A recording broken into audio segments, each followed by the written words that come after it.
This is what we call urban farming.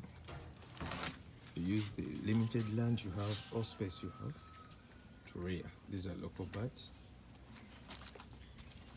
These are our local birds. And the moving out. This is the guy, the man.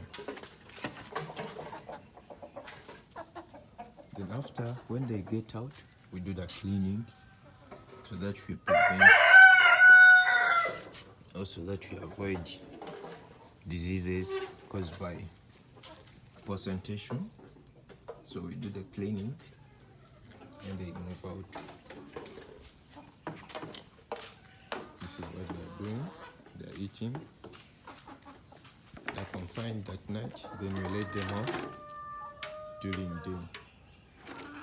This is what we call urban farming. Don't forget to subscribe for more. Learn many agriculture.